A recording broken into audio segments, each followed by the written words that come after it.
Salut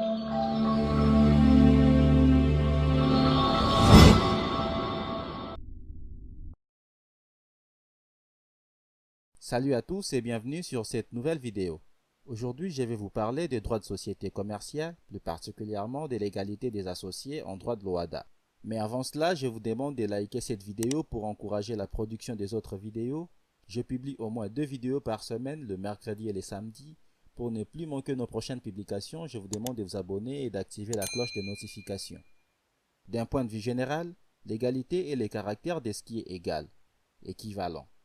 Elle suppose l'absence de toute discrimination entre les personnes sur les plans politique, économique, civil ou social. En droit de société, il est plutôt difficile de donner un contenu à la notion d'égalité, d'abord parce qu'elle n'est pas formellement définie, ensuite parce qu'elle rentre en rapport direct avec l'idée de proportionnalité qui sous-entend qu'un traitement identique pour des situations identiques et un traitement différent pour des situations différentes. Ce qui nous amène à distinguer la justice distributive, c'est-à-dire en fonction des mérites, des situations, etc., et la justice commutative, c'est-à-dire qui est strictement arithmétique. Or, le droit des sociétés est plutôt orienté distributif, car même si les associés forment une communauté d'intérêts et non une opposition, ils se trouvent très souvent dans des situations hétérogènes d'associés minoritaires ou majoritaires. Une petite parenthèse, la qualité d'associé est attribuée à toute personne, physique ou morale, qui prend part au capital social d'une société. Il est donc possible de devenir associé minoritaire ou majoritaire. Fin de parenthèse. Dès lors, comment concevoir une égalité entre les associés? Pour cela, il convient nécessairement de se pencher sur l'objectif visé lorsque la personne crée une société commerciale. En effet, en vertu de l'article 4, alinéa 1, la société commerciale est créée par deux ou plusieurs personnes qui conviennent, par un contrat, d'affecter à une activité de biens en numéraire ou en nature, dans le but de partager les bénéfices ou de profits de l'économie qui pourront en résulter. Si le but est de partager les bénéfices ou de profits de l'économie qui pourront en résulter, alors l'égalité ne se conçoit pas seulement dans le partage du bénéfice qui est arithmétique, mais aussi dans la prétention de chaque associé à réclamer les bénéfices. D'un autre côté, l'égalité comme réalité arithmétique voudrait que les associés qui se trouvent dans la même situation aient le même quotité. Bien plus, derrière le versant économique, il y a un versant politique en ce que pour faire du bénéfice, il faut nécessairement que la société fonctionne. Il lui faut une organisation qui lui permette de prendre des décisions.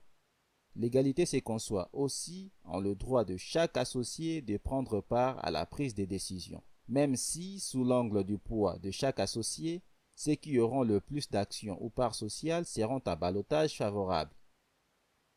Une fois qu'il est établi que l'égalité n'est pas seulement arithmétique entre les actionnaires ayant la même situation, le rapport entre actionnaires majoritaires ou minoritaires ayant le même nombre de parts par exemple, mais aussi horizontale dans les rapports entre les actionnaires n'ayant pas la même situation, les rapports entre actionnaires n'ayant pas le même nombre de parts.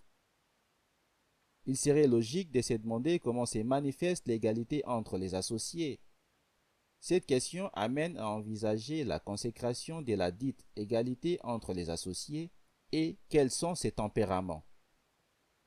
L'égalité entre les associés en droit de l'OHADA se manifeste de plusieurs facettes et est garantie par un ensemble de mesures. Commençons par les manifestations de l'égalité entre associés en droit de l'OHADA. L'égalité se conçoit aussi dans la vocation de chaque associé à réclamer ses droits que dans la répartition même des dits droits. Même si au moment de la répartition, des facteurs peuvent rompre l'égalité, il serait donc plus utile de les étudier dans le cadre des tempéraments. Précision faite, il paraît logique que l'égalité entre associés, qu'elle soit strictement arithmétique ou non, se manifeste sur le plan politique et sur le plan économique. Sur le plan politique, il s'agit de l'ensemble du droit que dispose chaque associé de participer à la vie sociale. Ces droits se déclinent entre autres en droit de vote, droit de l'information et le contrôle de gestion de l'entreprise. Le droit de vote concerne surtout les décisions collectives.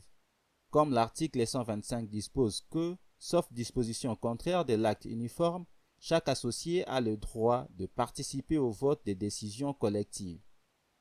Ainsi, les apporteurs en numéreur, en nature ou en industrie, lorsque c'est permis, ont un droit de participer au vote des décisions collectives, même si les rapports n'entrent pas toujours dans la constitution du capital social. Voir par exemple l'article 50-3. Une difficulté peut se poser lorsque des actions sont grevées d'usufruit. L'article 128 de l'acte uniforme dispose que le droit de vote appartient aux nus propriétaires, sauf pour les dispositions concernant l'affectation des bénéfices où il est réservé aux usufruitiers.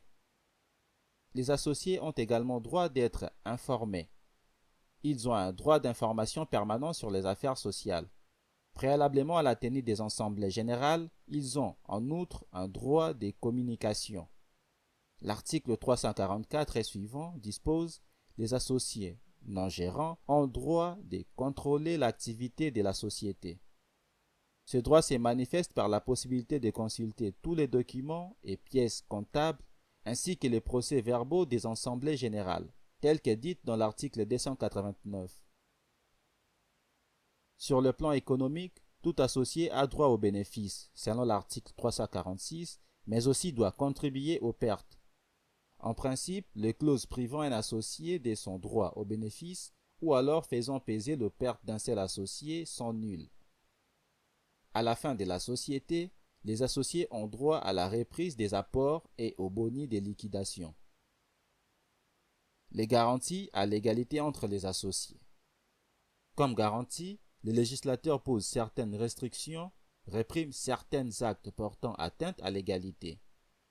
Quant aux restrictions, le législateur, pour garantir l'égalité entre les associés, interdit les clauses léonie qui entraînent un déséquilibre net dans les relations entre les associés.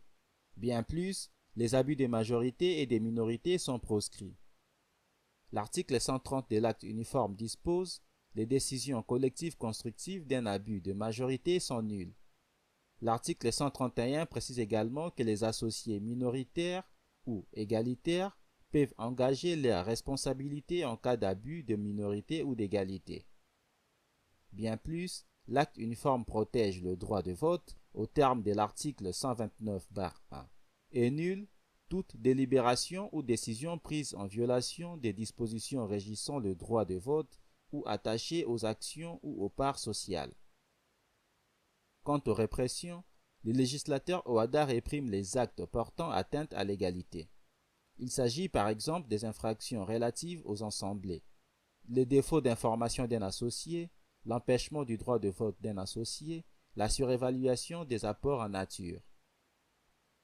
Parlons maintenant des tempéraments à l'égalité entre les associés en droit de l'OHADA. Les tempéraments touchent aussi bien le plan politique que le plan économique. Les tempéraments découlent parfois des inégalités des apports de chaque associé. Pour un souci d'équité, il convient de traiter chaque associé différemment en fonction de ses apports. D'autres, par contre, sont voulus par les associés eux-mêmes, pour des raisons diverses. Par exemple, pour susciter l'investissement. Commençons sur le plan politique, les tempéraments sont nombreux. Certains associés disposent de par l'importance de leurs apports une avance de point de vue de la prise de décision. L'article 129 de l'acte uniforme dispose que les droits de vote sont proportionnels à la participation au capital de la société, à moins qu'il en soit disposé autrement par le présent acte uniforme. Bien plus, les tempéraments à l'égalité des associés peuvent également être l'œuvre de ceux-ci. C'est le cas par exemple de la consécration des privilèges à certains associés pour faire entrer des capitaux dans la société. Les associés peuvent accorder un droit de vote double, à travers des actions privilégiées, ou accorder certains privilèges à l'associé gérant, pour ne citer que cela. Sur le plan économique, là aussi les tempéraments sont nombreux. Sans prétention à l'exhaustivité, certains associés peuvent bénéficier d'un droit préférentiel en cas de répartition des dividendes, en cas d'augmentation des capital social, en cas de rachat d'actions, etc. Certains peuvent même bénéficier de clauses de dispense partielle des contributions ou pertes.